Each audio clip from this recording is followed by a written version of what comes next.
Hi, this is Mohibul Hasan. This is my project for Watershed Modelling Course. The title of this project is Hydrological Modeling of Pipestone Creek Watershed using HBV-SASK. Here is the outline of this presentation. This is a typical picture of a watershed, but we are working with prairie region watershed. In prairie region watershed, depression areas only contribute to the runoff when the storage of the depression is fulfilled with rainwater or precipitation and the water is spilled out of the depression. In this project, we will try to reproduce the hydrology of a prairie watershed using HBV-SASK, and we will also do the global sensitivity analysis of the parameter using the Watershed. This is Pipestone Creek watershed study area of this project. It is located at Saskatchewan and it's a prairie region.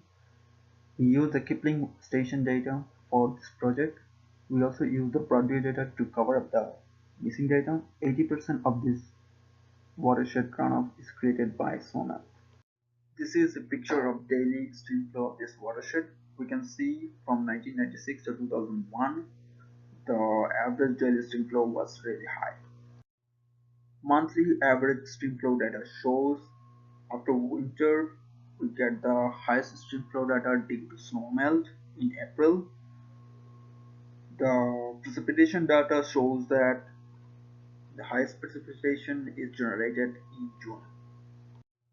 We can see the high variation of annual average stream flow, which indicates the complexity of this watershed. Now look at the methodology of this project. We use HBV-SASK for modeling the watershed. HBV-SASK requires two variables, one is precipitation, another is potential evapotranspiration. Temperature data is required to calculate the potential evapotranspiration. In initial condition, we use watershed area as the effective drainage area.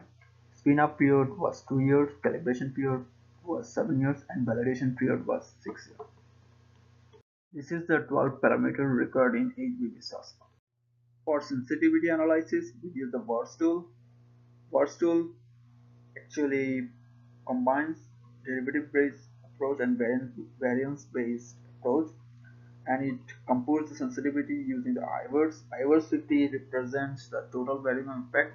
We use IVERS 10 and IVERS 50 to find the sensitivity of the parameters. This is the input space for VERS tool that use HBV-SASK to evaluate a watershed. It can also use other modeling tools in offline method. Now look at the result. The first table shows the base parameter set generated by HBV-SASK. In the second picture, we can see the simulated stream flow data. In the simulated stream flow data, it could not predict the high flows at all, and it was not that bad in the low flows, but in some cases of high flows, predicted the high flow after the event occurred, and in some low flows, it overestimated the data. We can also see the NSE value for both calibration and validation is 0.3, which is not satisfactory. In case of annual average flow, it predicted the pattern of variability well, but could not predict the data. In case of monthly average flow, it predicted the low flows in November, December, January, February, but could not predict the high flows and the average flows. In case of sensitive analysis for simulated flow, we can see the precipitation multiplier is the most sensitive and slow and fast storage coefficient is the least sensitive.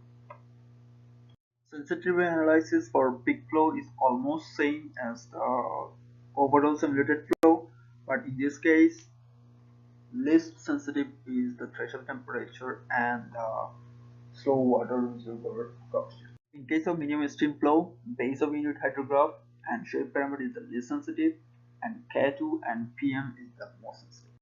So we can conclude due to high variability in annual temperature, stream flow and precipitation, HBV-SASK could not reproduce the hydrology of this watershed as it is a lump model, and sensitive analysis shows precipitation multiplier is the most sensitive for this watershed.